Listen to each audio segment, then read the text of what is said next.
Howdy, everybody. Welcome in. We're here for season 14. You might be asking what happened to season 13. Don't ask that. But we're back with another draft review for the first time in a hot minute. Brought to you by me, Chris Moriarty Marks, Commissioner of the League, and El Presidente. Why don't you introduce yourself? You can do that. Yeah, I'm Caleb Seagull, head coach of the West Texas Wingles. Season 13 did happen. I There's wish championship video to prove it. there's championship video. Unfortunately, I lost, so I don't know how I feel about that. But we do Probably have some bad. cool teams here. We do have some cool teams here we can talk about for And season 14. and a whole new format for those of you that have stayed with us for a long time. A, did you really? That's crazy. But B, we've got restricteds, which we haven't had since season 8? This is We did their it season 8, yeah. 7, we did season 7 and 8, and now yeah. we're in season. It's been 6 seasons. Oh, it We've was done 5 and 8. No, it was whatever. We haven't yeah, had. whatever. We don't do this often. Yeah. But we have restricteds. And if you don't know what the restricteds are, those are loosely the legendaries that you see on the box of the game. Those are the big ones, and yeah, they're strong. So Yeah, they're good. a I don't know lot of why these they're good, drafts, but they're there. yeah, a lot of these drafts are centered around those, and that's why you need us to break them down for you. Let me tell you about. Yeah, we're the greatest graders in the world. We don't even use the same rubric, but you know what, We Chris? did season 13. Yeah, that was R.I.P. terrible. But season 14 is different. We've evolved enough though. So Chris, I want to let you take the first team to officially be graded, the Austin Area Laces. Oh, hey, I know that team. Yeah, you Uh, should. the Austin Area Laces, coached by Ethan. Starting off with the tier ones, we've got the return of Comfy. We've got a Heatran, a Rillaboom, and Urshifu Rapid Strike. Moving into the tier twos, we've got a favorite of TTR's, but it's not there anymore. It's Clefairy, Excadrill. We got the Meowscarada and the Pincurchin making its triumphant return. And then rounding it out in tier threes, we've got Abomasnow, Dusknoir, Morgrem, and Staraptor. So Caleb, what do you think? Well, I said a B plus. Uh, and honestly, I kind of like the team though. I mean, what I quote unquote called this team, and you're about to roast the ever living crap out of me on this. So I called this the idealist team. And that's because if you go back to previous draft boards, if you could build a team where you had a Firewater Grass core and then like a Dragon Fairy Steel core, it's great. And then of course I'm like Zekrum's here. So it's the ideal Pokemon in the Pokedex entry. So that's gonna be how I want to save this terrible team like name, if you will. But I do like it. I think it's a fun team. It's different than everybody else by going hardcore tier one, lower tier restricted.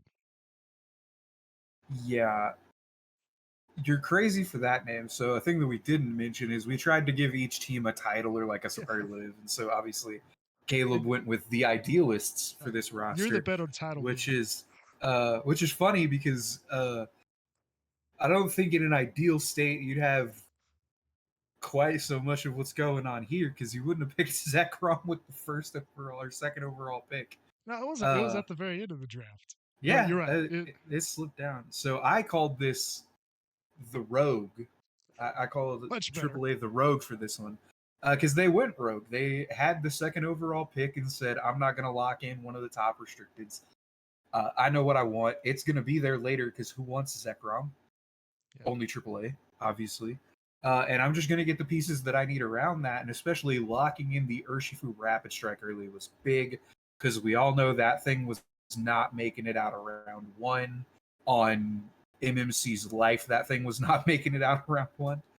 Um, but yeah, so I went with the Rogue. There's kind of this like general way you go about stuff, especially with an early pick in the draft, and they've gone completely off that script, which I love, and I think that it can absolutely work out. I also think it can blow up in their face and be horrible, because they've drafted some very tricky to utilize correctly pieces, namely things like the Comfy, the Abomasnow. These are things that if they're not in position to be doing their thing, they are just dead weight. Uh, but we all know what they could do, and they could do some good stuff. It's just, are they going to be able to put all that together, team build correctly for the week, and enable one of the harder to execute on restricteds in a format that's heavily dictated by your restricted.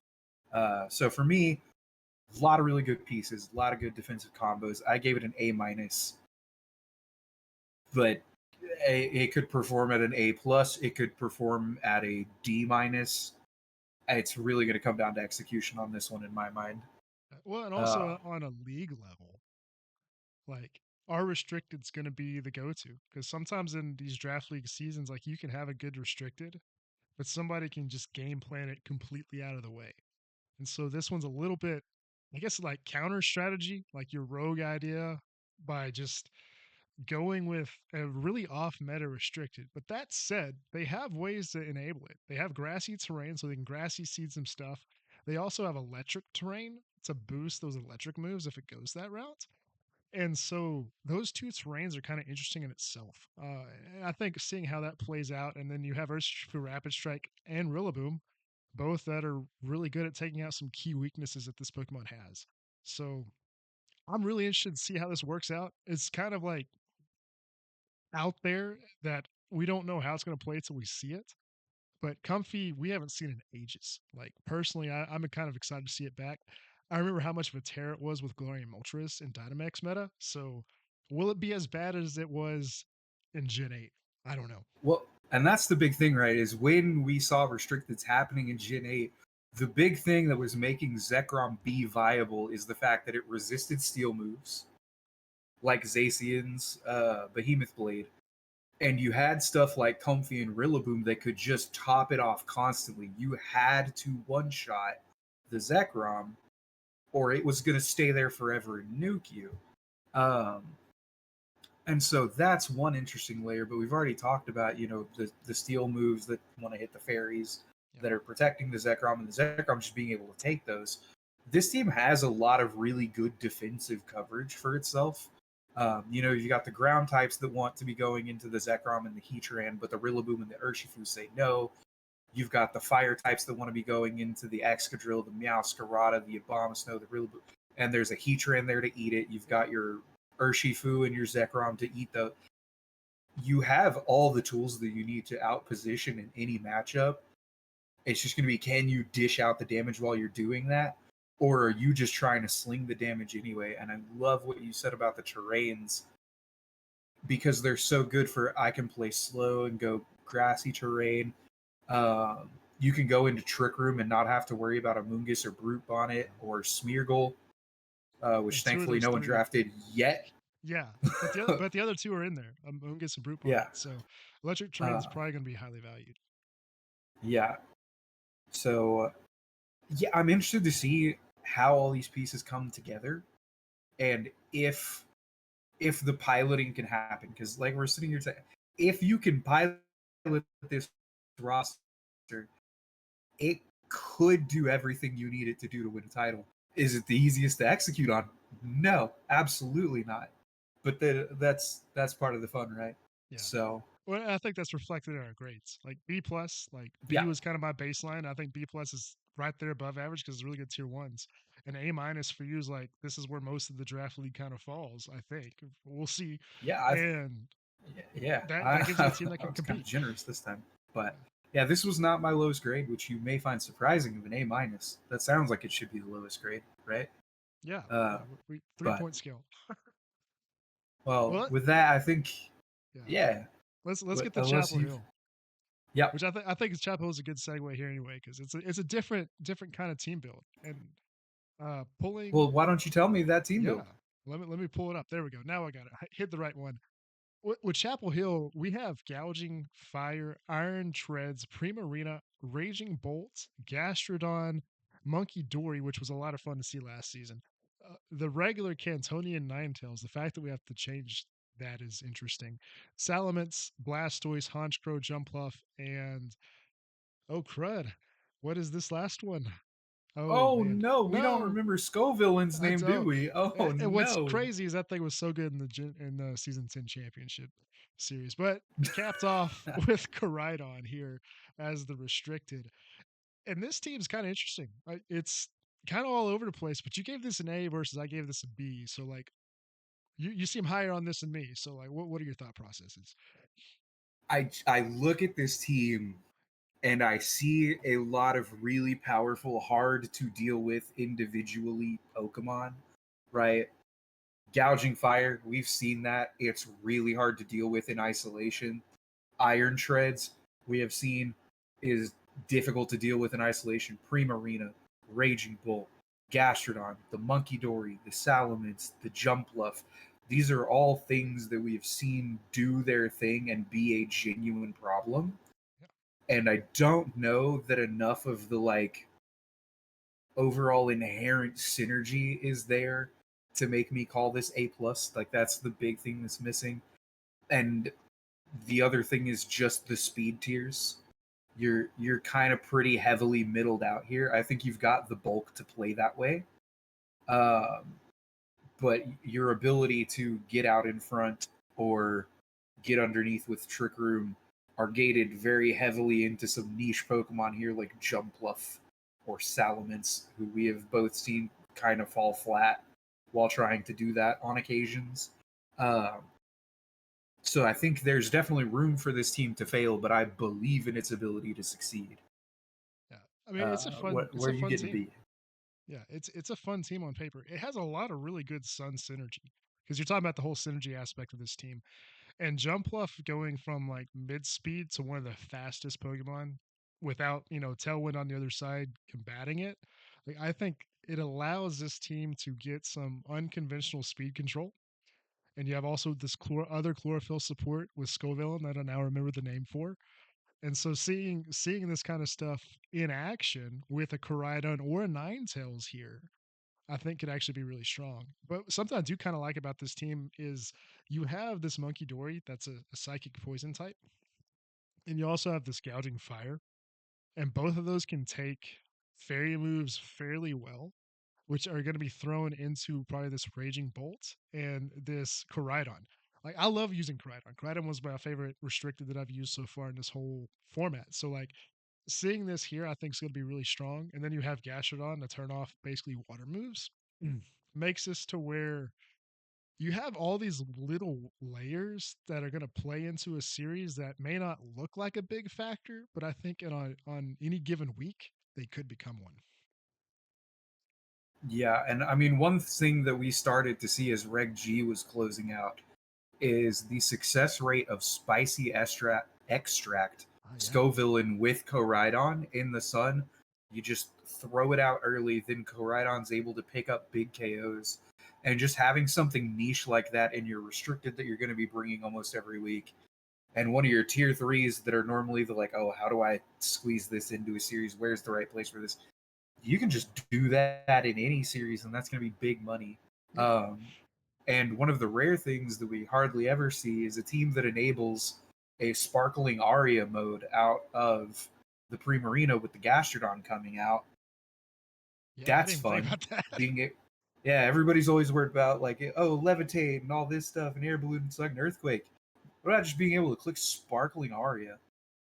Because that move can put in a lot of work, especially if teams are showing up expecting the sun, leaning into their water types, leaning into their, Pokemon that are ready to deal with fire, and you show up with big Primarina plans. All of a sudden, you're in high waters, Yeah. pun intended. Yeah. And the return of Iron Treads after its move to Tier 1 is super exciting. I think Terrabug Iron Treads is an absolute problem. It is an absolute problem. It covers so well for those fairy types that we were already talking about being a heavy expectation for this roster to have to deal with. I think they've got a lot of good answers for a lot of the stuff they're going to be expecting to see. Uh, I'm just curious about are the supportive qualities necessary here outside of the two tier threes that we've already talked about. Yeah. Well, and that's why I called this team, and here you go. You can roast me on this, the X Factor. because there's a lot of unknowns here. And from our both of us, we have like some sports background and things like that. People will throw the X factor out or they got this it factor. That's kind of how I view this team. And that's kind of why it has a B because I don't have a good feel for maybe probably how this is going to look for me. So it's kind of like my baseline of where I built a lot of things. I think there's a lot of good tools here, but I need to see probably how it's going to play. And this coach here with the Chapo Aluches, Mr. Morpheus, he's really good about pulling this unknown quantity out and is able to get the most out of these teams. Like we saw Monkey Dory be a phenomenal Pokemon last season, and it's been written off since we started Gen 9. And so he's found these hidden gems and has been able to thrive with them and have some deep playoff runs and just successful seasons that maybe not everybody else is able to do. And so that's why this kind of gets the X factor. And it's hard to grade because of that. And so it's kind of that's why I have it as a B. It probably will finish higher, and this one's going to make me look real silly when we get to postseason. Yeah, my man, I love Flygon, baby. Yeah. Uh, but I dubbed this team, and more specifically their coach, the technician. Right? You've built yourself a wonderful toolbox to get out there and solve problems with, but you are going to have to go out there and do that. You are going to have to dig in the toolbox. You're going to have to get the right combo of things out, and then it's just going to work doing what a technician does, cutting stuff up. We have seen John do that season after season, starting in the first one. Yeah. This buddy came out swinging, and to be honest, he never quit swinging. But we got used to taking the punches, and I want to see if this is what it takes to just start really going up over the top. And I really want to see Blastoise and Honchkrow do something. I mean, Honchkrow was Blastoise has good on had, TTR the last yep. time they showed up, but Well, and Blastoise has always had this potential. Like there's that shell smash option. And absolutely. I've always wanted to do it. I've never been able to successfully set it up. But this is the team that if I'm going to see this happen, it's going to happen here. And I'm Yeah. hope it doesn't happen to me. It could happen to any other teams, just not me. Yeah, I absolutely feel that one. But overall, it's just really solid. There's a lot of solid things to see here, and we're just gonna have to see how it plays against everything else. I think in context, this roster has what it needs. Yeah. But speaking of looking at the other rosters and putting it in context, Yeah. that's Oh, about you as got good a another one. segue as I can come up with to get Yep. to the next one. Well, So you why got don't it, we take a boss. look? Why don't we take a look Yeah, at the it's up. Kings of Season 13? We've got coming out of Tier 1. You're not going to believe this. It's Baxcalibur making Yeah. its triumphant return. The infamous Incineroar, the King of Gambits, King Gambit. You weren't sure what that was about. And Mousehold, another fun piece that we don't get to see too often. Coming out of Tier 2, Gengar.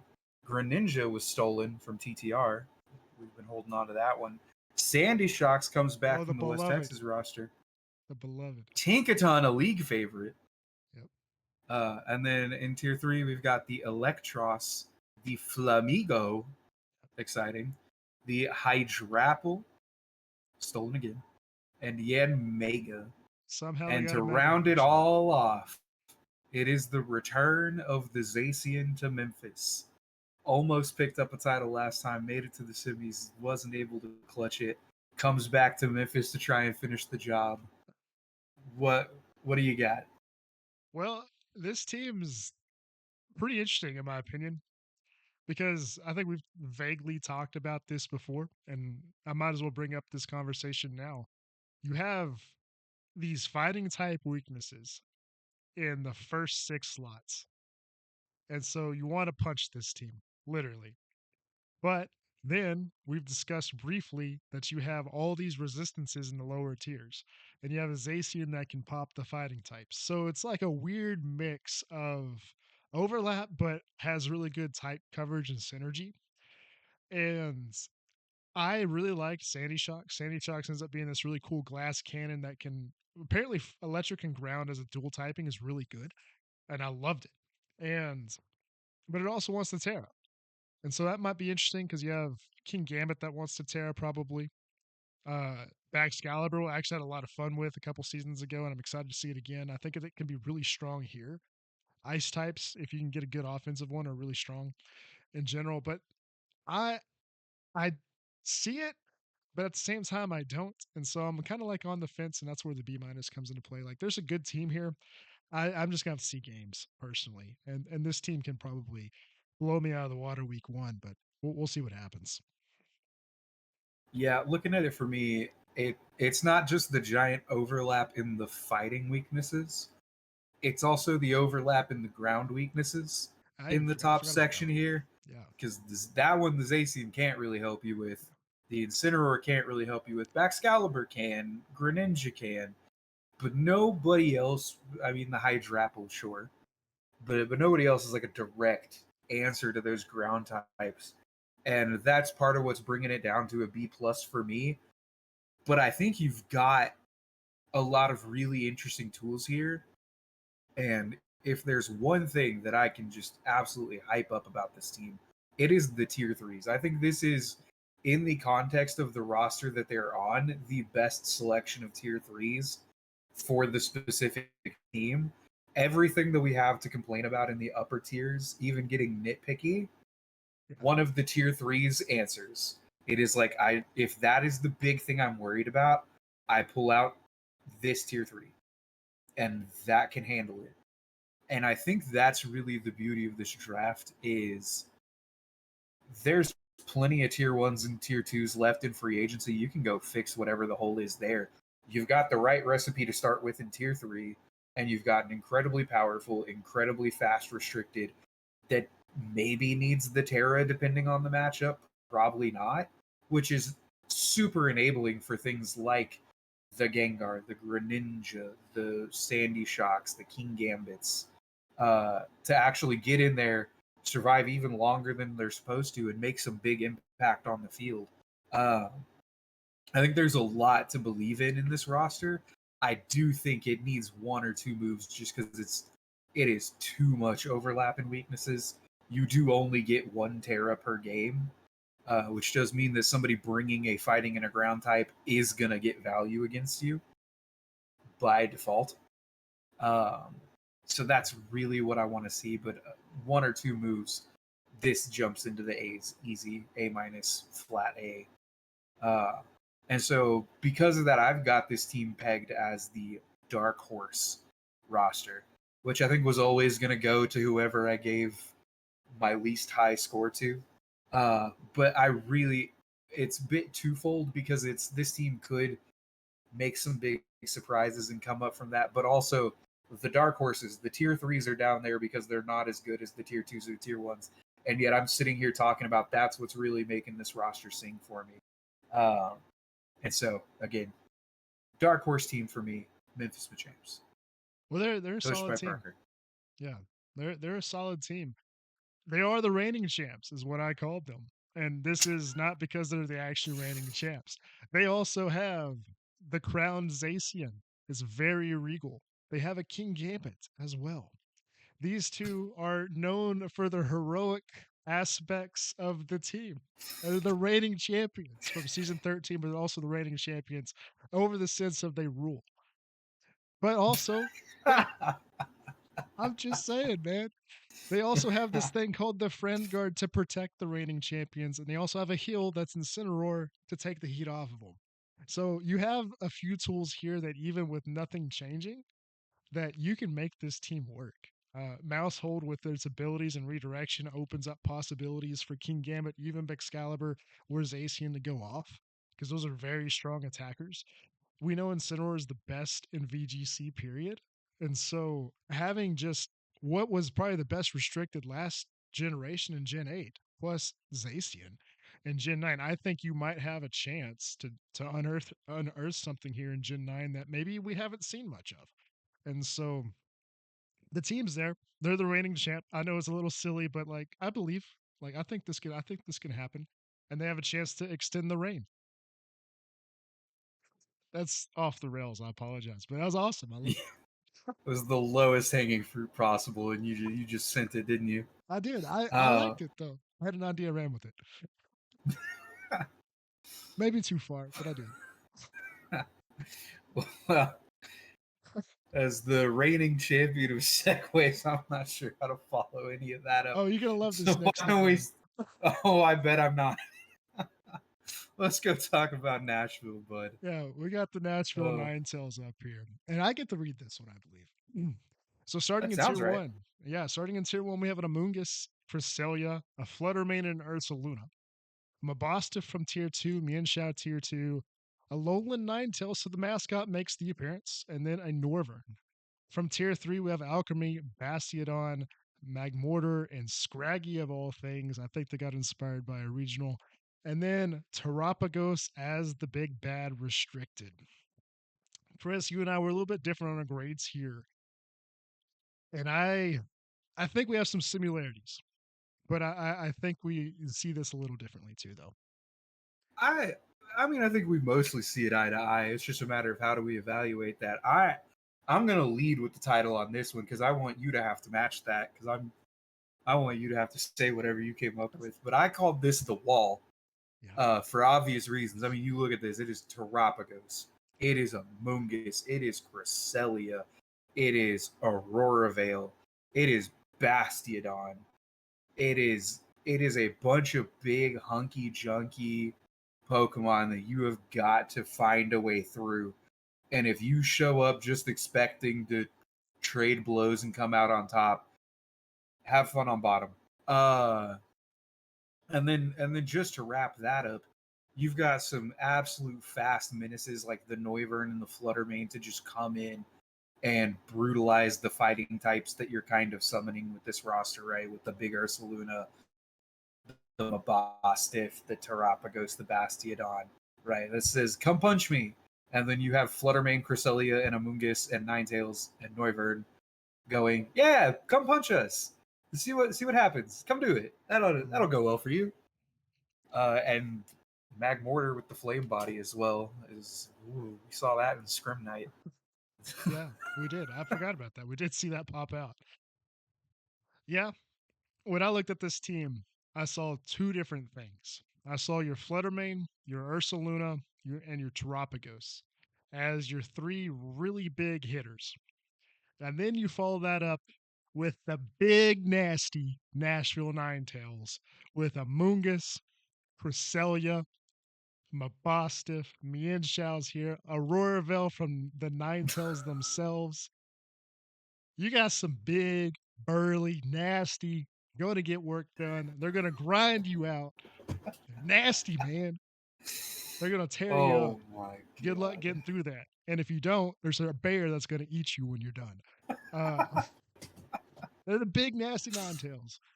And they're gonna be a team I'm gonna hate prepping for because they're gonna be so different in their game plan on how you approach this team versus most other teams that it's gonna be a curveball. And if you don't adapt or don't even come up with a game plan to even be on the field, they're gonna just maul you. They're gonna run over you. And it's what else are you gonna do? They're the big nasty Ninetales. I'm gonna keep saying it. You wouldn't. Uh, to piggyback off that a bit though, I do think it's very hard to problem solve for this team, and especially I don't think this team is the most reliant on their restricted, right? A lot of these other teams are like big restricted. Be afraid of this. Also, I've got some other things you should maybe be Yeah. worried about. And this team is like, hey, Fluttermane, Ursaluna, deal with it. Oh, by the way, there's a Terapagos back there. You better deal with that as well. And Terapagos just, if your team doesn't have a check to it, will solo your whole team. Getting one calm mind, or God forbid, two calm minds off, and just clicking Terra Starstorm after terastallizing till the cows come home, there is so few rosters you could even put together that would handle that. And Mhm. this is the team that is able to punish you for clicking the Terra button when it has Pokemon that if you are weak to, you have to Terra in front of it. Mhm. And it is a recipe for success. It has difficulty in piloting again, and mainly because your fast mode doesn't have as many hard hitting things that it can do. you are definitely more built for Trick Room, and Trick Room as a strategy by default is a little bit easier to deal with and stop, uh, because you get to go first while they're trying to get that up. Uh, Especially things like Feint to pop the Ursaluna trying to protect early, and blow that up while the Trick Room's getting set up in the first place. These are things that this team's going to have to look out for. But all of that's pretty surface level, and you can see it coming. And you got to win a best of 3 against this team is really the big problem. Winning one game, sure, but now they know what you're doing. You better have game plan B, or you're in a big, nasty Nashville nightmare, you might say. Yeah. You're up against a wall between a rock and a hard place. Yeah. Well, this team's good at pinning you for that, I think. But that's where I'm like, that's where my B comes into play, though. Like, there's some really strong things here, but at the same time, will we actually get to see them reach that potential? I think games are going to show us. This team, it's going to be hard to break, realistically. You're going to have to come in with some pretty interesting tech to do it. It just depends on, can you get that tech off, and what can the Ninetales do to prevent that tech from happening? And so whoever dictates the pace of the game probably wins that game and probably the series. But like you said, doing it 2 out of 3 times is going to be a nightmare. And so you might steal one, but can you steal two? Yeah.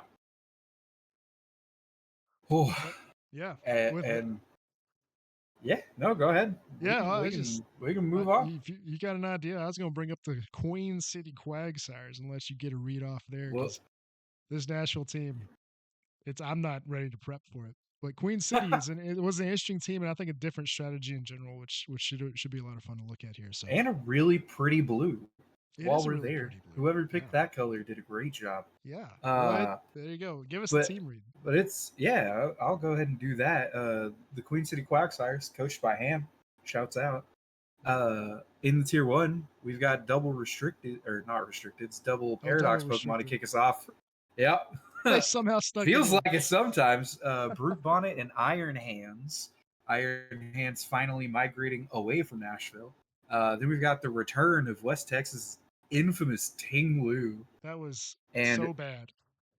Tornadus Eye to round out the tier 1s. Coming in tier 2, we've got Hisuian Arcanine, Bronzong, Pelipper, and another West Texas favorite, the Sneasler. That one is a favorite. In tier 3, we've got Blaziken, Bramblegast making its triumphant debut, return, one of those things. Empoleon, and why is it here? It's Rabska. And all of that being led in the front by the horrifying Miraidon. Yep, it's there. It's the elephant in the room, man. It's what? I think of it more as a dog, but Oh, yeah, or a horse, as some people would say in the draft league. true, Honestly, me included. this has been what considered maybe the best restricted out of it. It's a world's winner.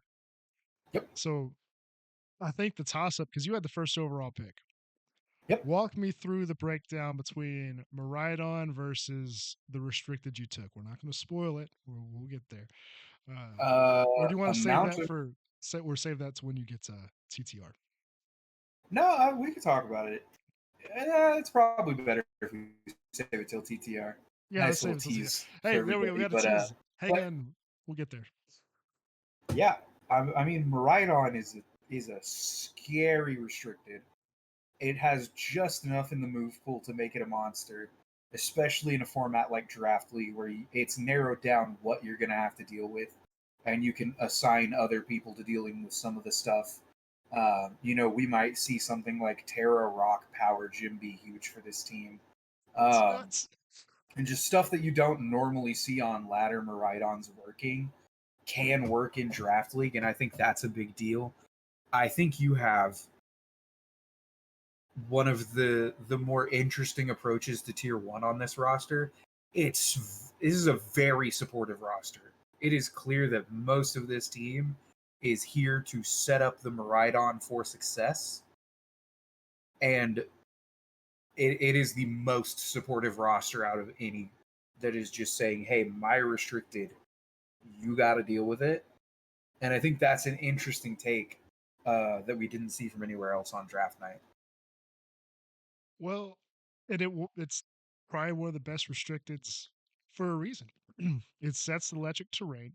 It enables its damage boost to skyrocket from its ability plus just the terrain boost in general. So it's like getting what, like a 2.5 times bonus or 2 times bonus to everything it's doing, not including stab. And Yep. this thing's strong. But it's also paired with, I think, some really interesting terrain using Pokemon. You have Iron Hands here that naturally is going to benefit from having electric terrain. It's going to get to have an ability. Usually people run it with AV and like, "Oh, whatever, it's good enough. It doesn't need an ability." Well, now it gets to have the ability plus the AV or whatever item you want to give it. But in tier two, there's a Pokemon I had a lot of fun with last season, season 13. It's the Sneasler. You can unlock Unburden anytime you want with this roster. And Sneasler is going to do Sneasler things. Dire Claw is going to go nuts. It's going to do output some great damage. The only issue that might be there is you have the double ground resistance between those two. But you have Pokemon like Brute Bonnet here. You have a Bramble Gas that I think can kind of eat up some of that. And you have a Tornadus that's immune. So there's a couple different plays that you have available that make this team interesting, and that's why I kind of look at this as a wild card. That's what I named this team as a wild card because the things are here. The strategies are here. Will they get unlocked and fully like used? And Queen City, they've historically got off to pretty good starts because they have a really good strategy, but teams will adapt. But if they can keep adapting throughout the season, this team is probably poised to be able to make a deep run. It just really comes down to how this team is used, what's unlocked, what sticks, what stays, what maybe changes out if it's not working. Like Ting Lu for me was a nightmare, but for this team, I think it could work because you have a really bulky Pokemon that kind of synergizes a little bit with this Miraidon, and if you ignore it, it's going to cause problems. And a Miraidon's going to attract all that attention. Yeah. And I mean, for me, I'm in a similar place with this roster, right? I labeled this team the contender. I don't think they're the favorite by any stretch of an imagination, uh, but they are definitely the contender. Right? They have everything that they need to go crazy. For me, there's just a couple of anti synergies and things that don't really work. There's plenty of synergies, right? The ability for this team to just choice scarf discharge spam on electric terrain, right? You've got the Iron Hands, you got the Ting Lu, you can self wide guard with Pelipper, you've got telepathy Rabska. You can enable that however you want. For mini tier, you can just start clicking parabolic charge, whatever you need to do, and play these bulkier strategies. You can also just use your supports for control and just sling whoever's supposed to do damage that week at people. Uh, and I think this team has a very weird niche where it can actually fill the offensive Tornadus game plan again Yeah. that we love seeing come out, uh, where you can do things like the Electric Seed, Acrobatics, Defiant Tornadus. That's a Uh, fun one. eh, right? And so you have a lot of niche, cool things that you can do. You also just have a nice, easy, straightforward recipe to play off of. And Maridon is either going to get you over the finish line or it's not, and you've got plenty of supports to help you get there. I think it's gonna do good.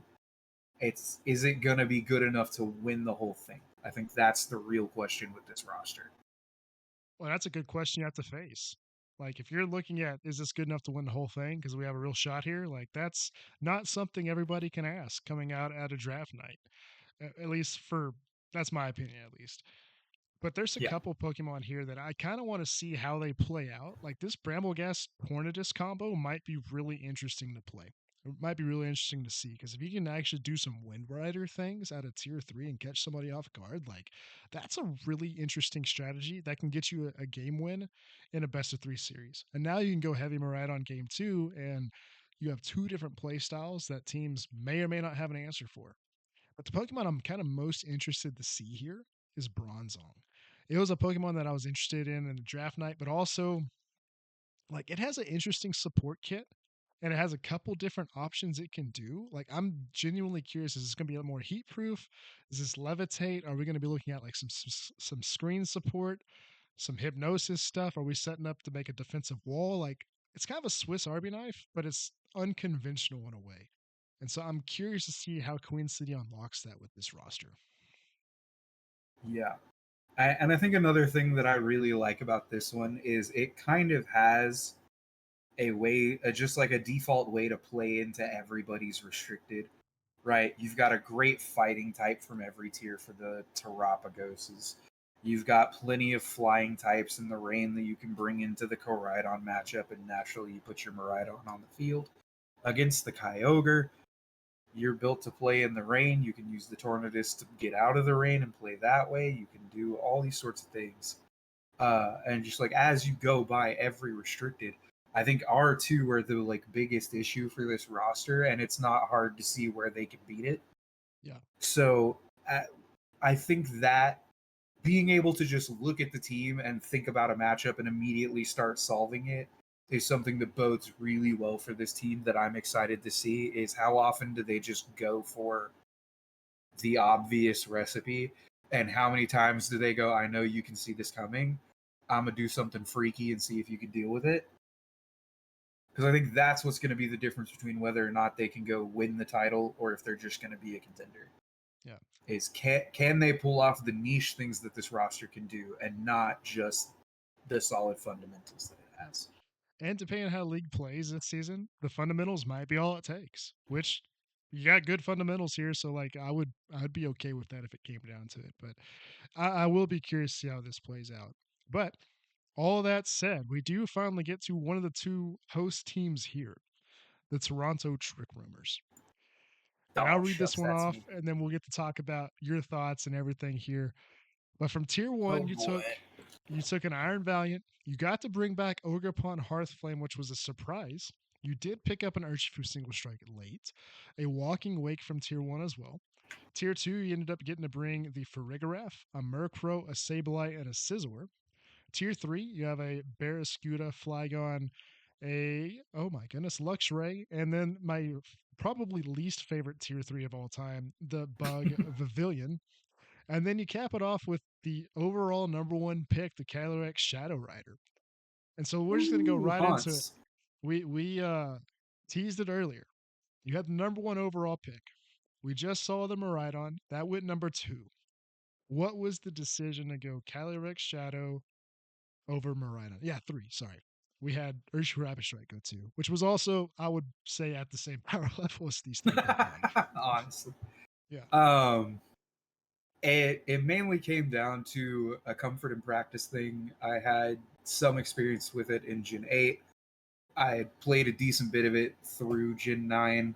Uh, it's fast, it hits hard. It's an obvious problem that people are going to have to solve. And knowing that means that I don't always have to lean into it. Uh, I can play series where I don't bring it and make people have to respect all the other things that I can do.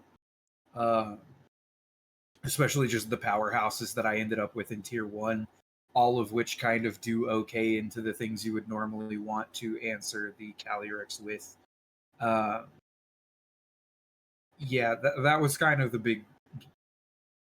the core idea behind Calyrex Shadow Rider first. Build a team that doesn't need Calyrex Shadow Rider. It's just nice to have it there, and then go play. That's a pretty viable strategy. I think we've seen time and time again that comfort and solid team structure as a curveball that's away from maybe the primary restricted has seen success in these formats. There where we've used restricted, but most importantly, just comfort in general has been probably the best thing anyone's ever able to do. Just because if you're comfortable with it, you're willing to experiment or you're willing to just be like, hey, I know I can put this in this situation and it's going to be able to survive here. And I'm not going to be worried about do I live or not. And so having those questions already answered, it kind of helps you probably your team building and it helps anybody's team building in general if you're comfortable. So it's a win. And that's kind of how I saw this draft overall. That's why I got an A minus, one of the few A minuses I gave out, I think, in this whole thing.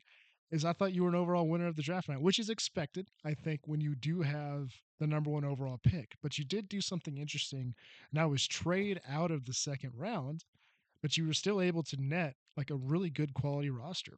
Like you went Iron Valiant, which was a Swiss Army knife of support and damage. You somehow got Ogerpon Hearthflame like in the 10th round or whatever it was. And so seeing that was Eighth. pretty eighth round. Yeah, it was a late That pickup. was the first pick out Uh, of the break. yeah. So there was some interesting pickups just in general. And so when I was looking at this team, I really kind of honed in on the supports when I gave you this title. Oh And God. because you're the Toronto Trick Roomers, I thought it was kind of appropriate with the team that has the name Trick in it to be called the Prankster.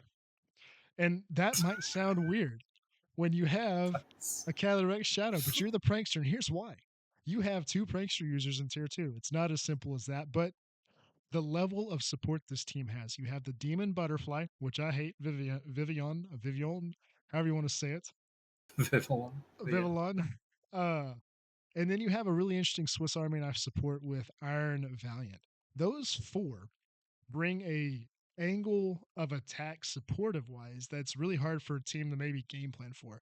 Am I looking at Prankster Quash Will-O-Wisp, or am I looking at Prankster Tailwind Thunderwave? Am I looking at whatever Iron Valiant's going to do with different protect moves, or am I going to look at the bug sleep powdering me, or is it going to rage powder as friend guard? And so those four supporting styles can be very disruptive. And in a way, you're going to be pranking teams week in and week out. So you're the prankster. And And that's you didn't even mention Farigiraf. didn't even mention Frigraph, but it's there. And it's just as capable as the others. So, yeah. It's also a support on the Yeah. team. Yeah, unfortunately, in this format, we're forced to give ourselves a title, Yeah, this is gonna be and good. so the one that I went with was the specialist. Because a lot of these are the thing that we've been talking about, right? They're comfort pieces. They're stuff that we've seen before, or they're like stuff that we've seen before. They're stuff that I've worked with outside of Draft League. Um, right? Three of these tier ones have a title with the Toronto Trick Roomers in That's helpful. Ogerpon, Urshifu, and Walking Wake. Uh, the Sableye made it to a finals on TTR. The Luxray has been here I don't know how many times. We've played with the Barraskewda before. Flygon is a Pokemon I've been spamming since Hoenn. The Farigiraf has been a staple for most people that have been playing VGC in this generation. And Calyrex Shadow Rider has got to be one of my three most used restricteds in both Gen 8 and in Gen 9. And so just using pieces that I'm used to using, calling that the specialist. There's definitely fragilities in the roster that are going to have to be dealt with, but having that degree of comfort, that degree of specialization in using some of these Pokemon, I think is a big upper hand in trying to conquer those demons. Yep. And it's what will help probably help break away in a postseason run, or be able to nab that extra point in a sweep or something like that, just that comfort. And so the team itself, it's pretty well rounded. And the fact that you were able to get an Ogerpon and an Urshifu single strike in the same draft, I think kind of elevated that from maybe B plus for me to A minus, just because those two have been very strong tier ones historically, and you get to bring them back. And so the fact that they were there as late as they were, it doesn't say we're bad drafters, just people had different angles of attack. And so seeing these different drafting styles and who went towards comfort, who went towards innovating, or who went towards, maybe off meta like AAA, like it's sometimes things like that fall through the cracks. And if it's there, you got to grab it. Yeah, Urshifu Single Strike was not on the draft board. It was presumed that that was gone in round two, which I didn't have a pick in. Uh, so, yeah, the fact that that was still sitting there and I could go, well, some jerk took one of my dark type picks that I really wanted on this roster. I guess I'll go get this one because it's still sitting there. We're not going to So name West Texas by name here, but we'll get to it. uh, We'll get to it. you know, Yeah. Well, there was another team that I thought rated fairly high with the draft night overall, and we'll get to them. And they're one of the newcomers or newer teams. They're not a newcomer anymore, but the Windy City Whimsicots. And so, Chris, I'm gonna let you take away this one. I think we actually agreed for once on a grade here, but Showcase this team for Yeah. us. Uh, so starting it off in tier one, we've got Chien Pao, my beloved, had to leave home. We weren't allowed to keep it. Landorus Eye, Roaring Moon, Basculegion, male.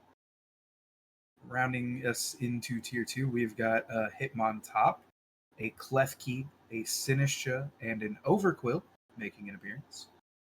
And then in tier three, we've got some spicy fun picks. We've got a Chestnut, who historically has done so well, a Rhydon, who historically has done so well, a Jolteon, who historically has done very well, and a Serena, who historically has. So why don't you tell us what you've got for this? Well, this team, I think everybody knew this was going to be the Kyogre picker in the draft. At least those of Tom us that needs you were, to soften that R a bit. yeah, That's a Kyogre pick to you. yeah, that's a Kyogre pick, and it they got it. But most importantly, I think they went a direction where it's not heavy rain use with water types, but it's heavy rain use where you have a Landorus incarnate that's going to blow up your electric types if you try to put them on the field in front of a Kyogre. And if you want to try to use a grass type in this team, there's a Chimpao that would love to Ice Shard, Ice Spinner, Icicle Crash, whatever grass type you have in front of you. And if you're worried about wide guarding, we kind of saw this in Scrim Knights. Feint's going to be there, and Hitmontop's going to use it. And it's perfectly content just using it, even if you don't protect, because it might break a focus sash. And now you're in trouble. And so this team, I think, has a lot of really good cohesive. It's just very cohesive in general. And you have multiple swift swimmers, one not even a water type, that kind of mixes up how this team is going to play. And that in itself is going to make it kind of a very tough matchup for anybody to go into it because you're not really going to know what's going to happen until game one gets like 2 turns in. And then that's probably going to be too late because this thing called Kyogre can hit Water Spout. And if it's unchecked, good luck. Game over. Go to game two or three if you're there. Yeah, I think this team has a lot, a lot going for it. I think the problem that people who have picked Kyogre in the past have sort of fallen into is I just have to build a rain roster, and that's not what happened here. This is a roster that said, "Hey, my restricted's a good water type. I also bring rain. What are Pokemon that defend that by just beating the stuff that people want to bring to it?" I think you have a lot of really good control pieces, especially looking at the tier twos here. I think you have a lot of good offense. I think the tier threes make a lot of sense here. There's just one or two pieces that I'm not necessarily like. You can see why they're here, but maybe you could do something better there that are keeping me from putting a plus next to that A.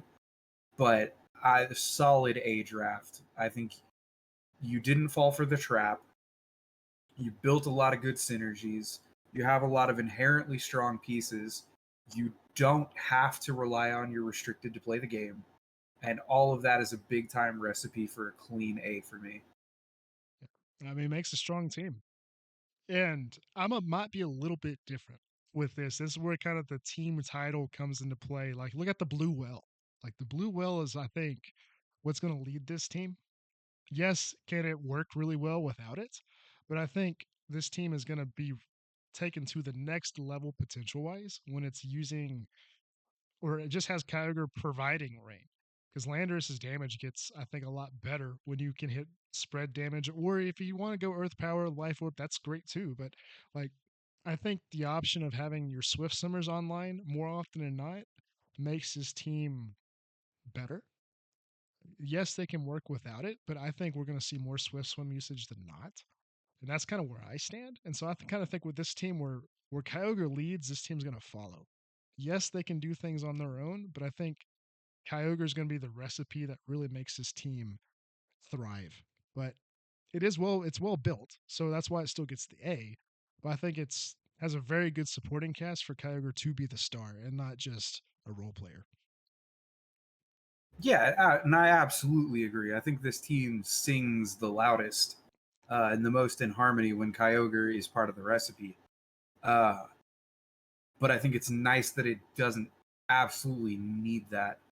When we look back at something like the Queen City roster, you're like, if Maridon's not doing a lot of heavy lifting here, it might be a problem. Whereas if you look at this team, you're like, if Kyogre just trades 1-for-1, that might be enough. Like it set the rain while it did it. Yeah. Landorus is doing its thing. Chinpao can maybe take a fire move now. Basculegion got the speed. Overcool got the speed. Sinnoh just protect. Like you just have the 1-for-1. Your restricted's out of the way, and you're still looking pretty. That's That is really super the smart. secret. Yeah. And And that could be that's yeah, go ahead. well, and that's why I called this team the Brutes. Oh yeah. Which is funny It's because fitting. there's no Brute Bonnet. True. That was on Queen City, who we were just talking about. But I think there's a lot of really good brutish offense and brutish defense, which is a weird thing that we don't often see. But a lot of these supports impose themselves on the game in a way that is hard to deal with when there's, as you so eloquently put it, a big blue whale there, Yeah, it is big blue or a whale. Chinpow or a Landorus, right? Klefki, we have seen be a nuisance time and time again. Hitmontop with wide guard, forcing you to have to click single target. Hitmontop with feint, saying you don't get to click protect. If I call it, you're done. Sinistra with matcha gotchas to just spread out the damage, bring some healing, do all of that stuff. Even the Overcool, just having Intimidate, if you don't need the Swift Swim, you just have a good resistive typing to bring to the party. Right on with the Lightning Rod ability and being able to just actually take the Terra in this team, Mhm. possibly, and say, good luck hitting me. Now you've got to deal with that to be able to click your electric moves if you're somebody like the Maridon or the Zekrom. That's a big handicap. Yeah. And they're paying the tier 3 price tag for it. And Serena saying, hey, none of that grassy glide nonsense, none of that sucker punch to lower the water spout. If you want to hit me first, you've got to get in front of me. Uh, these are a lot of supports that put their pressure on the game, and you have to actually deal with them, or it's a problem. Mhm. And meanwhile, there's these brutish offensive pieces just slamming you for huge spread damage, for huge isolated damage, lowering your defensive stats, being immune to fake outs, things like this that are just, it's just problematic to look at and plan for and try and deal with because everything is so imposing. And that's why these are the brutes. And a brute here, I think, has a really good chance at making a deep run. And I think that's the expectation with this roster. I think our grades reflect that as well. Like this is probably one of maybe our favorites, one of the favorites on our list. If we were to make a short list on that, we didn't this time around. But I think with how well built and well rounded the team is here, they have a chance to do something special and maybe get that first title. Yeah, I completely agree. I think everything that you need to be able and go compete for the title is here. I know we've said that about a lot of rosters, but that's why I gave so many high grades. The lowest was a B plus out of me. Historically, I am captain nitpicky and give the lowest grades overall, but the We fact that we flipped. both gave this an A Yeah. is the telltale sign that even if we haven't picked a favorite, we've kind of isolated this as a really good pick for that. Mhm. I think it's way too hard to actually try and pick a favorite out of these, Yeah. No. but Yeah. I wouldn't. uh, it has a lot of keys for success. Again, there are a couple of pieces that I could see being swapped out for maybe a like-minded piece or a flat-out improvement. You know, Basculegion is kind of a lot of overlap here. The Jolteon makes sense, but it's kind of homeless in a manner of speaking. If those can be replaced with something that goes even harder on this roster, A plus, it is the front runner Yeah. for me at least. Yeah. I mean, I probably would be agree with you there. It does have Kyogre, and Kyogre is probably my favorite restricted. I got to use it in one of our restricted seasons, had a lot of fun with it, and uh, didn't expect to get it because I was picking right after this team. But overall, I think we've said a lot. We've gave this team a lot of praises.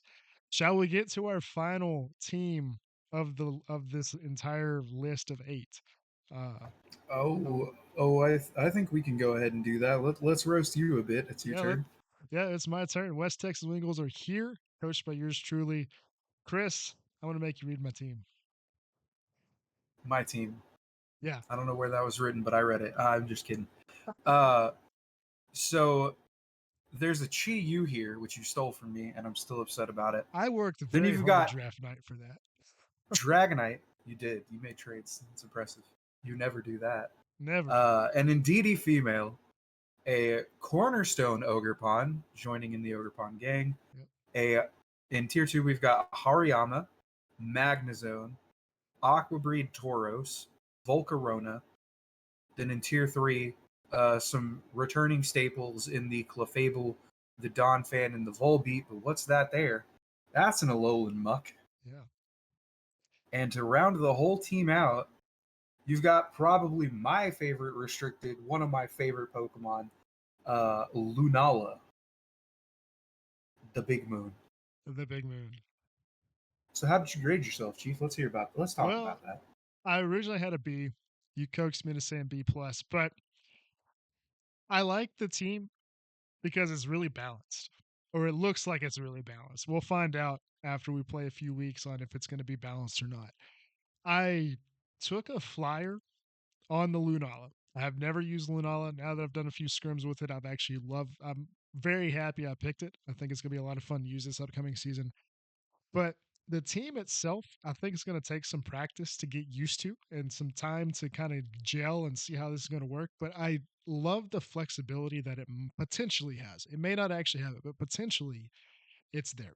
We got some fast Pokemon. We got some Pokemon that can excel with Tailwind. We also have some Trick Room pieces. Overall, we're kind of a little bit of everything.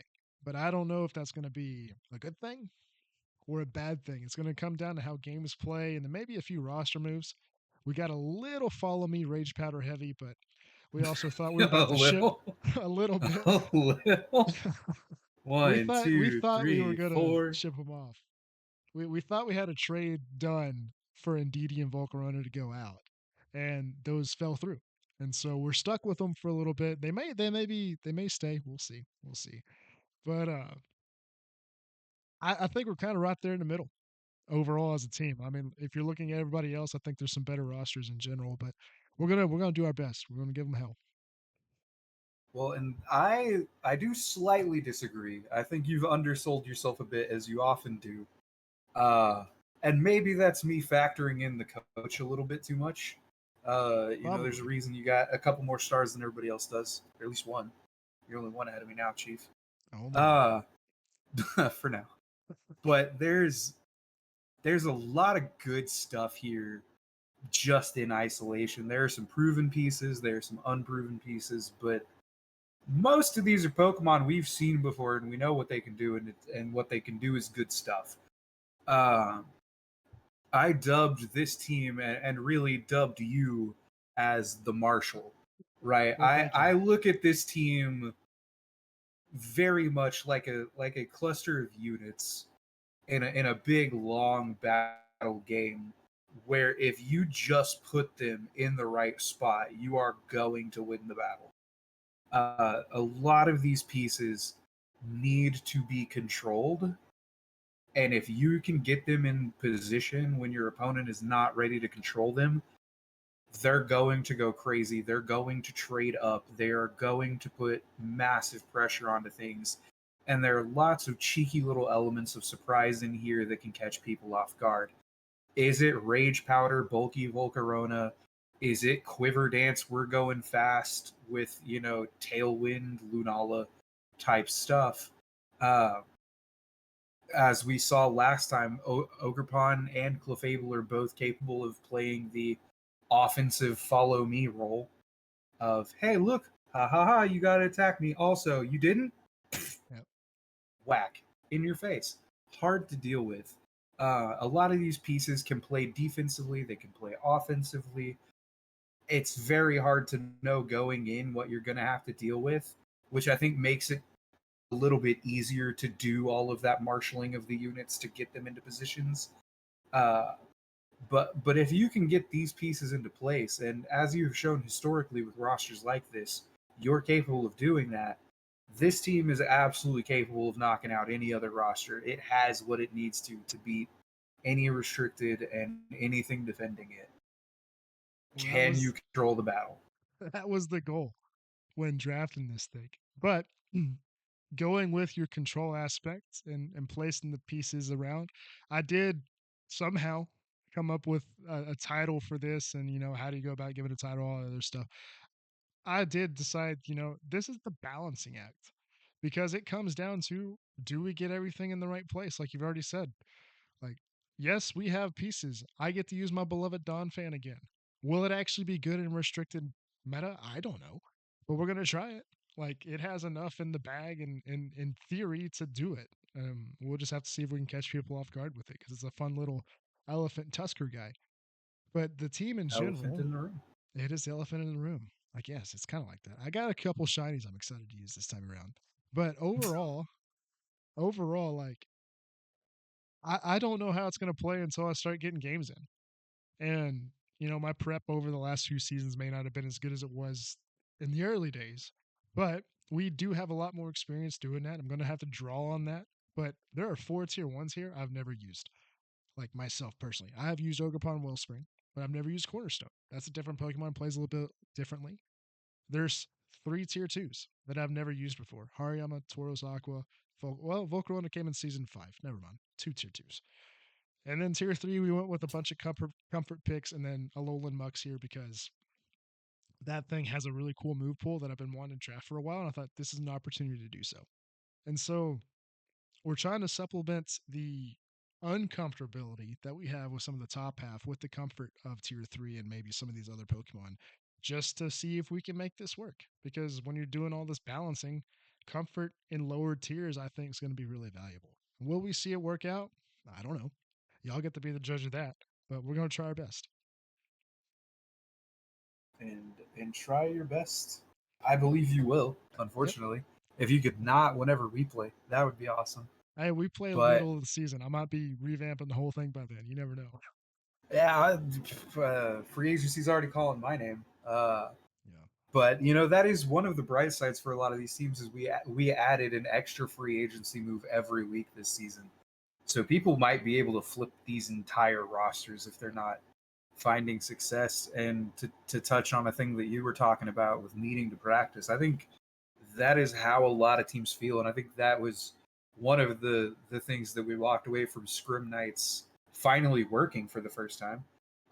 With a lot of people saying is like, oh, the feeling out the team, that was nice to get some games in. This is a wild format. Yeah. These restricteds really do warp the game in some silly ways. And so it's going to be interesting to see how some of the old heads that have been here doing it the whole time, like you and I and Ali, can pilot these things versus the people that have never gotten to pilot one before, like Ethan and Fred. Fred obviously competing in like real VGC, but Yeah, it this did well this too. draft league, yeah, did well, Mr. 69. Yeah. Uh, but having to bring it into this format where people know exactly what they're up against every week, and having to contend with people being ready for what you've got in a restricted format is just a wildly different game. And I think it's going to be an interesting format to see if those can happen. So why don't we get these teams off the screen and just start Well, yapping? I'm ahead of you, man. I transitioned when you went to a general talking point, because I think that's where we're at. Like, this league as a whole, we got some experienced people, we have some inexperienced people, kinda. I think everybody's now going into at least their third season doing draft league with us. They may have done it outside of it, but we've also seen a lot of growth, and these drafts, I think, reflect that. Everybody had relatively good grades, despite me being a terrible grader. Uh, Well, you just overall, used a different middle point. yeah, I But yeah, guess so. But either way, like, I think it's what we've prided ourselves on as a draft league. It's anybody's league to win, and I think there's components to every team here that can do that. And it just comes down to who shows up, who has the right meta match or the right restricted matchup here. But like, there's not many like insta lose games I see for teams with restricteds. Where when we played this in season 8 and then also season 5, there were matchups where you're just like, I don't know if I'm going to win this, and that's gone now. And even if you might have a bad matchup, I think people have drafted well enough to give themselves the out. Yeah, I completely agree. And it's one of those things where it's, especially in this season where everybody's kind of getting at least something that's new to them, right? For people that haven't seen, or if it's not out yet, the format explainer video. Spoiler here: there's no groups, there's no Yes, divisions for the first this time since when? season. Oh, since maybe season 5, Yeah, right? I think I starting in believe it. 6 is when we had groups, maybe 6, 7, something like that. Uh, so there are people in this league who've never played without divisions. So not having to prioritize some matchups over another one. Uh, all there's a lot of layers to this season that are just maybe new for people, and even for those of us that have been around for a while, we haven't had to deal with them in so much time that maybe it's different now. This league has changed a lot. The power level has ramped up a lot, and these drafts, like you said, are a great indicator of that. Nobody walked away with a bad draft that you're like that can't win a title. Yeah, I I just don't see how that team wins a title. We've been able to do that before, but this season in particular, it's hard to pin anybody that you're just like that's my least favorite for the title. That team just doesn't have the juice in the tank. yep. And that's Uh, what we like. We like the parody. yeah, absolutely. That's what makes it so fun. Is you walk into every week going, why couldn't I just have an easy matchup? Yeah. Why is nobody just taking it? Why It's is been nobody many, just many, many seasons since I think we've had a game where it's like, I think I can coast. And that's good. Uh, Yeah, and even then, absolutely. like, you still have to take it seriously because you're like, anybody can still beat you if you're not on your game. And so I'm looking forward to this season. I think I got a lot to work on as a coach and a player. I mean, it's I think something we haven't talked about is we've had probably the biggest off-season break coming into this, True. and how much rust is going to be there. Who can get going early, and who's going to take a little bit longer to ramp up? Because that may or may not break down if you get one of the crazy good playoff positions or not when we get there. But that's all for the format video, kind of showcasing some of that stuff. But Yeah. it is something that I'm going to be curious to see who's rusty and who's not. Well, and it's in combination almost one of the shortest seasons, and it is definitely the longest playoff format. Yeah. So, who's got the endurance for the number of games that are going to be your tournament life's on the line? Can you hold up? It's a lot more best of fives that you got to Mhm. solve, not just best of threes. Which is Stuff something like we've that's always going to wanted. be interesting.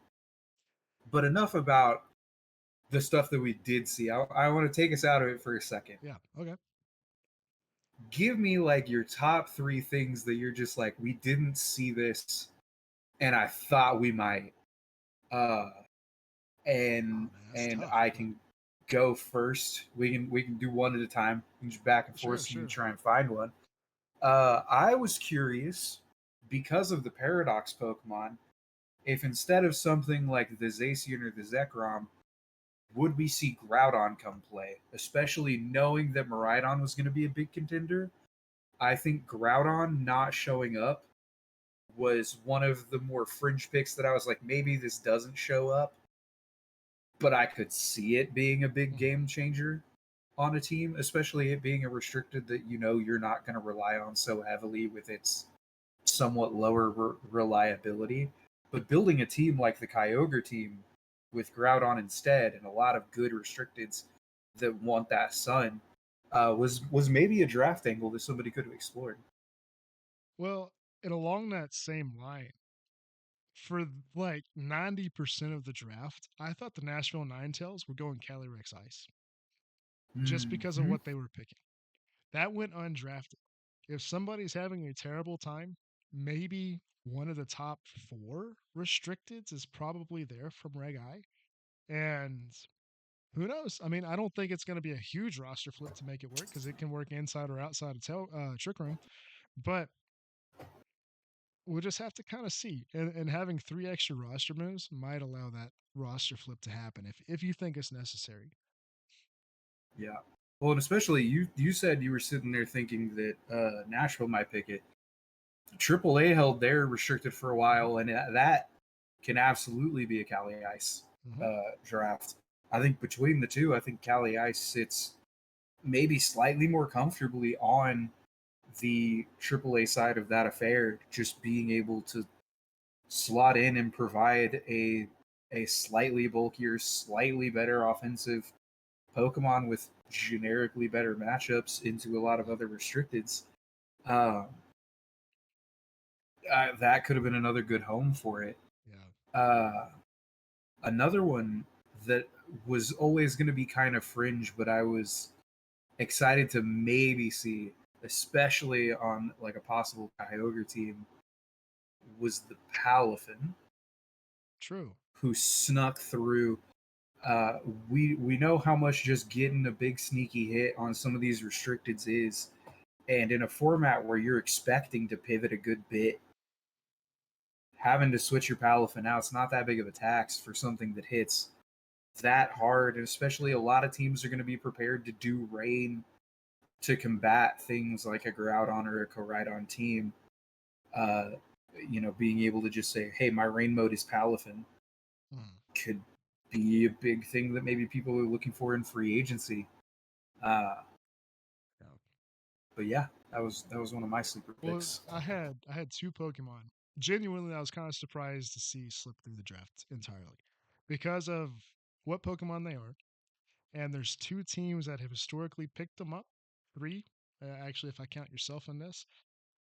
Tier three being kind of the comfort pick tier for a lot of teams. There was a Salazzle that made it through this draft that I was really surprised not to get drafted because it's been a popular pick for Chapel Hill. It's been a popular pick for Memphis, and you've also had it before they could get their hands on it too, and have picked it when they could too. And so seeing that one go through was kind of surprising. And maybe the less surprising option was Ditto. And I think Ditto might become a tier one uh, pickup in free agency if somebody realizes, hey, it's just better off to go get it because I have bad tier ones and see what happens, or if they just need to upgrade there. It's going to be maybe tough to pilot, but I think it also has a lot of untapped potential that we've seen a lot of teams use without restricteds really well that might be better now. Those are my two like tier picks that I didn't see coming. That I wasn't sure. That I was actually surprised that they're still available right now. Yeah, no, I absolutely agree about the Ditto pick. I was hoping we weren't going to bring that one up Well, sorry, because it's there, but it's there. It's we're because an that hour and slotting into 17 minutes some into of these this. rosters. Yeah, If someone makes it an hour and 17 minutes through this, they can know the Ditto tech. I guess that's fair. yeah. But I mean, speaking of things that just belong on a roster, though, which is the opposite of what you were talking about, those being generally good pickups, I am surprised we did not see the Archaludon go to Windy City I think it to still go play could. with that. Yeah. I mean, we were talking about that Basque Legion maybe could swap out for something. That's a solid pickup right there. Uh, but that was just before the draft even happened. We knew that there was going to be somebody picking Kyogre, uh, and we knew who it was, and they have experience using the Archaludon with it. I thought that was basically a given, and then we didn't see it, Yeah. uh, and I thought that was surprising, but also good and fun. Um, and who knows, maybe Basque Legion's going to go crazy, and I'm going to look stupid. It But went pretty good, I think, in season was it 11 that I had it? I had a lot of fun with it. And you could utilize it a couple different ways too. But it I think it'll be okay. Overall, though, I mean, Roaring Moon, I think on that team might be what goes off if if I had to pick one. But they also want Tailwind, and that's a really good Tailwind setter. But I won't get too much into the weeds for Windy City on that. I mean, yeah, overall, we're already worried about having to deal with them. yeah, exactly. But there was a surprise, and I think we kind of touched on this on draft night itself. This was the fastest draft we ever had. This draft review video is nearly the same amount of length that the draft was. We still got 45 more minutes to go, but we can get there. Uh, Oh, I believe in us. Uh, hopefully we don't. If we do, no, no. I'm so sorry. Enjoy your podcast. But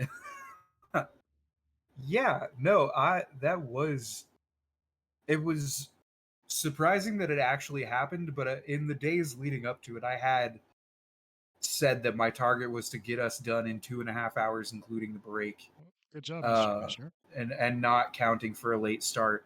And we we nailed it.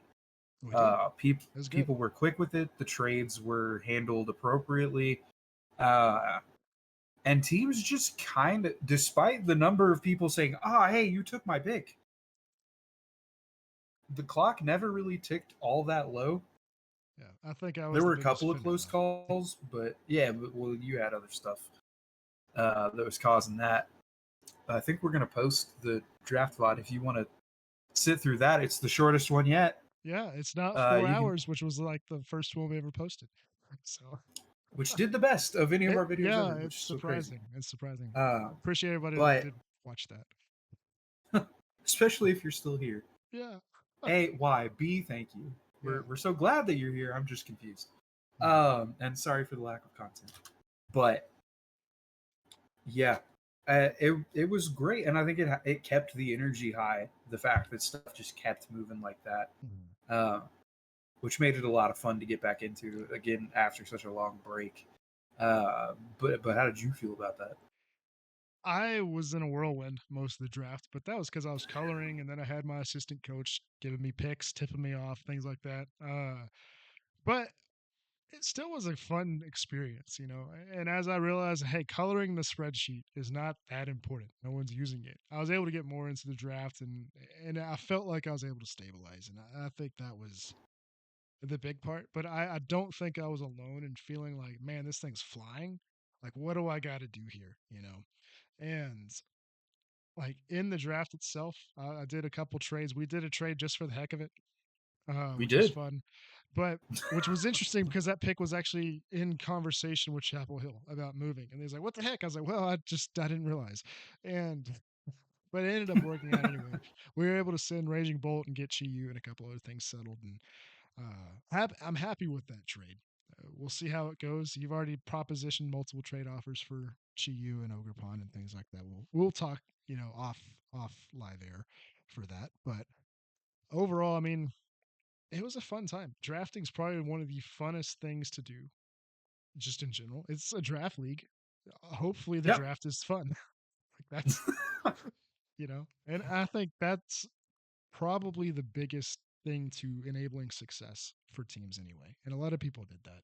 So if you feel good about draft night, have a lot of fun doing draft night. I remember when you used to do like 5 different mock drafts with different people just for the heck of it, just for fun. And Yeah, so we're back at it. We get to see how season 14 goes, and I'm ready to play. You know, we get to play up this upcoming weekend, and so I'm excited for it. I get to play literally tomorrow, Yes, you do. so we're You do. it is time. We're there. It is. It Uh, is. Starting off the season versus AAA, you get the salty run back I do. of this championship Not in quite your as high only time getting stakes. to play. Yeah, only time. I think playing one time for everybody is going to be a lot of fun and interesting too. It's going to keep matchups fresh, and that's something I think is going to also make the matchups probably tougher because you can throw Yeah, a different strategy that might not have made it in the first game, but you're not playing twice, so you can save it for the playoff matchup or whatever. But I think you will get a lot of looks at teams. I think we'll actually have a lot more games publicized this upcoming season too. So you get to actually go watch the games and maybe break it down if you're one of those film junkies. Don't know if there's anybody like that in the draft league, but if you want to take the time to draft review your own, or not draft review, I guess you can draft review. We're doing that. that's what we're Uh, doing. if you want to VOD review your own games and look at it turn by turn, go for it. If you want to do that for your upcoming opponent, more power to you. I mean, that's why scouting and stuff like that's a thing in real sports, not Yep, just So information is the name of the game. it's Uh, good all the big information to players know. tell you that. That's what I like to say. That is a thing that you do say, and we do make fun of you for it. So Yes, that's but great. it's there. We got it in. Ollie, thanks for watching. Uh, Shouts out Ali. Uh, but okay, let's wrap it. Let's put a yeah, nice little bow on this. yeah. Give it to me. We're not gonna pick favorites. That's hard to do. No, And what do you think is going to be your favorite matchup of the season. Doesn't have to be like you versus. It's who do you want to see play? What matchup are you the most excited for? Maybe it's the coaches, maybe it's the rosters, maybe it's the whole package. Yeah. What I, game do you think you're most ready to watch? one of my favorite rosters, or at least rosters I'm looking forward to watch, just how they play. It has to be AAA. So we're gonna start with AAA. I'm curious to see how that team works, what kind of synergies, what kind of just general strategies they're going to do. So, but I want to see how this matches up probably into if I'm having to pick one, like the two most interesting rosters that I have the biggest question marks, AAA and Chapel Hill. And I think seeing how those two play against each other will be a lot of fun to see. And just how is that chess match going to develop? Because they both do the different things really well. And what's going to happen? You have a really strong restricted on one side, but then you have really strong tier ones on the other. Not saying Raging Bolt and Gouging Fire aren't, just traditionally Urshifu Rapid Strike's like considered the goat. So I think you're going to get some interesting pieces there. I Great take. Love Thank you. that one. Thought you were gonna hit us with the AAA QCQ. I want to see the Electric Dragons fight. Well, that was kind of Uh, where I was but at, but I'm okay with the but I dragon fighting too. yeah, I like the Chapel Hill. So I'll do a different take. I want to see Windy City versus their biggest demon in the draft league. I want to see Oh, how they match up versus Nashville. that's gonna be Nashville has taken Windy City out first round of the playoffs every time. I'm pretty sure, I'm not pretty sure, I'm vaguely confident that Nashville has, if not a perfect record against Windy City, it's one si- blemish. 6-1, 6-1. 6-1. See, look at me. I know my stats. Yeah, Uh, and it's such an interesting matchup. It's Kyogre and a bunch of control pieces versus some big, bulky, monstrous, nasty, as you referred the to them, big nasties, walls. the big nasty Nashville Nine Tails, baby. Get them. You've got elements of a weather war. You've got lots of different control pieces on both sides. You've got the ability to just go at each other if that's what you want to do. I think there's a lot of different ways that matchup can play out, and I think that's exciting. And this is Windy City's best roster yet by no small margin in my mind. Mm-hmm. I think we finally saw them adapting and doing something new. And I want to see if that was the first step to getting over the hurdle, or if Nashville is still going to swat Windy City on the hand and say, you're not ready yet. Uh, so I think that's the big one that I'm most looking out for. But you, viewer at home, should tell us which of these two Yeah. rosters you're most excited to see match up in the comments. And Oh, I don't like that. forget to smash that like button and Yeah. absolutely nasty style bang that subscription button. Hit the little bell if you want alerts. I Ooh. wouldn't do that if I were you. You'll be Hey, waiting on we, them. we we got a good upload schedule up ahead. It'll be there. Hopefully, Yeah. hopefully. Uh, but I think that about does it for us here today. Mm, We've yapped your ears off long enough. I've been Chris Moriarty Marks almost the whole time. almost. Coach of the Toronto Trick Roomers, commissioner, Yep. and the roster doctor. And I'm Caleb the Silver Gully, head coach of the West Texas Wingles. See if we can get some dubs. Got to fly the W. That's gonna be our new motto this season. Fly the W. No, Yep. I don't like that. No, you need a new one. All right. Well, we'll spare you all the big Yeah. couples, Oh, and we will hopefully see y'all starting tomorrow. yeah. There's no way this is up before that game actually plays, but come check us out on Twitch. There's all sorts of links. Mm-hmm. We'll post them in the description down below. Check them out. We'd love to come see you for the games, and if we don't, thanks for stopping by anyway. Y'all have a good one. Yep. Thanks for watching. We're still live. I forgot to hit the button to add the thing. So they're just gonna see this as the button shows up. So hit that button in the bottom corner. All that good stuff. I think that's been about 30 seconds now, right? Sound about right? Oh, yeah, I have no idea. Sure. That's great. Yeah, there we go. We'll just end it right there.